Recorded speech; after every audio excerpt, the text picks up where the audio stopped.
नमस्कार. तेज वार्तामध्ये आपले स्वागत आहे.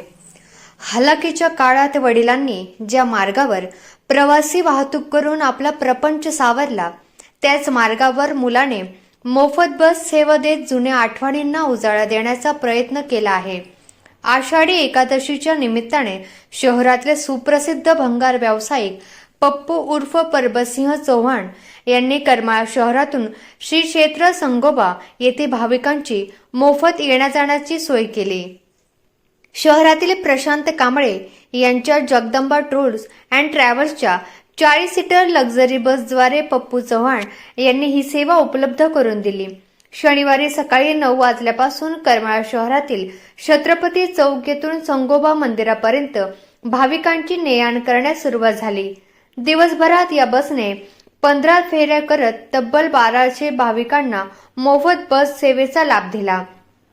भाविकांनी भरल्यानंतर ही बस संगोबा येथे जाऊन तेथील भाविक परत घेऊन येईपर्यंत छत्रपती चौकात पुन्हा दुसऱ्या फेरीसाठी भाविकांची गर्दी होत होती. यावेळी असलेल्या उन्हाचा तडाखा लक्षात घेऊन कैलासवासी बाबूराव ताता गायकवाड प्रतिष्ठानाचे सचिन गायकवाड यांनी छत्रपती चौकात तातडीने मंडप आणि पिण्याच्या पाण्याच्या जारची सोय केली.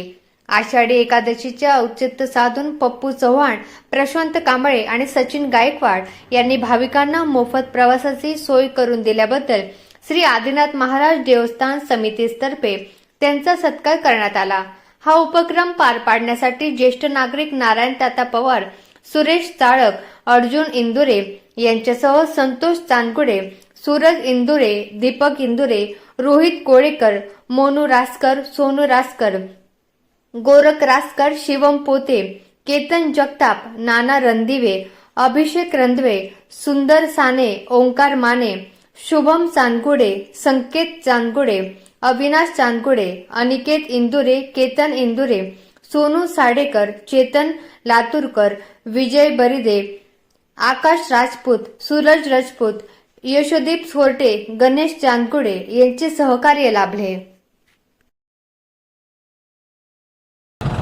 पप्पू शेठ उर्फ भोर शेठ चव्हाण, आपण आज आषाढी एकादशीच्या निमित्ताने बस सेवा संगोबा ते करमाळा मार्गावर सुरू ठेवली.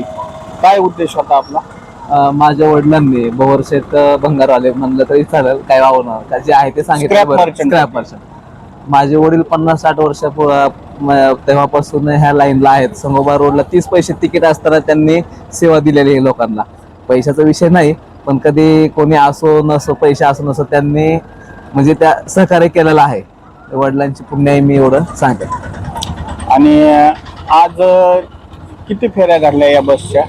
फेऱ्या आता हे प्रशांत साहेबाला माहिती, आम्ही फक्त सहकार्य केलं. भाविकांनी काय प्रतिक्रिया दिली आपल्याला आज आपण ही सोय केल्याबाबत? वृद्ध महिलांना, समजा ज्यांना काम आहे त्यांना, आपला समजा आपण व्यापारी वर्ग समजा किंवा काम करणारे लोक, त्यांना येण्यासाठी समजा काय नसलं, घरातली महिला त्यांना सुविधा नसल्या, मग त्या हिशोबाने ते आपण ते तेवढं मनात आलं माझ्या, आणि ते निकाल ते ठरवलं, म्हणलं आपण हे बस सेवा देऊया. यासाठी आपण छत्रपती चौकातून बस सोडण्यात आली होती. सकाळी पाहिलं तर तिथं उन्हाच्या वाढते ऊन पाहून निवाऱ्याची सोय नव्हती. ऐनवेळी तिथे मंडप उभारला गेला.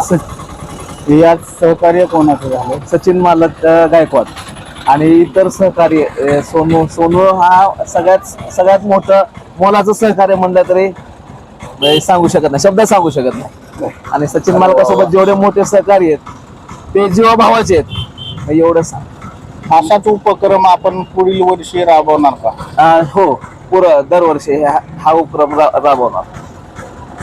ठीक आहे. आणि हा मित्र परिवाराशिवाय ह्या गोष्टी होत नाही. मित्र हे खूप पाहिजेत. एकटा माणूस काहीच करू शकत नाही. तुमच्यापाशी भरपूर पैसे राहू द्या, उपयोग नाही त्याचा. जगदंबा टूर्स अँड ट्रॅव्हल्सचे प्रशांत कांबळे साहेब, आज आपण पप्पू शेठ भोर शेठ चव्हाण यांनी ही सेवा पुरवली, यात आपलंही सहकार्य लागलं. काय वाटलं आज आपल्याला? समाधान वाटलंय. मी स्वतः गाडीचा मालक असून मला अशी इच्छा व्हायची, पण मी आजपर्यंत देऊ शकलो नाही. पप्पू शेठमुळे आज हे योगदान आलं. म्हणजे आज आपण दिवसभर योगा. स्वतः सारथ्य केलं गाडीचं हो स्वतः. आणि किती प्रवासी आण केली आपण दिवसभरात? सरासरी 1,500-2,000 तरी प्रवासी आले असते. भाविकांचा प्रतिसाद कसा होता त्याला? चांगला होता. आणि भाविकांतून प्रतिक्रिया काय उमटल्या? काय चांगले सोय समाधान झाल्याबद्दल? आणि म्हणजे लोकांची गैरसोय नाही झाली.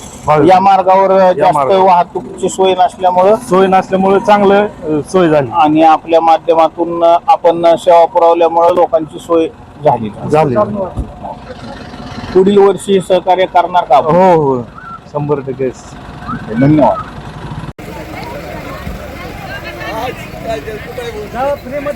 अरे काय बोलते अरे भाऊ अरे सॉरी यार लय आनंद वाटला सकाळपासून काय मला बघा येताना कुणीतरी असं असो की मला वस्तात जायचंय का लोक गाडी आली आणि बोट चढली तर मला एक बरं का शेठ की अशी माणसं आणि 50 वर्षे 60 वर्षाचा काळ 60 वर्षाची आठवण भोर या शेठने कोण गाडी देणारे कांबळे साहेब आणि खरोखरच आज शिवरात्री दिवशी त्यांनी मोफत सगळ्यांना सेवा दिली आणि मला अचानक कळलं मोळेकर वस्तादनी मला अचानक कळलं की भोर शेठची गाडी सर्व्हिस देते.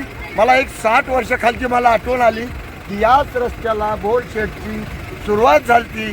जीवन थोडं जीवनाची थोडी प्रगतीची आणि त्याच्यातनं 60 वर्षानंतर बी या रस्त्याला भोर शेठ विसरलं नाही की हे मला गगनात आनंद मावना. एवढंच मी 2 शब्द बोलतो आणि मला फार भोर शेठचं समाधान झालं. ओके नाही असू द्या.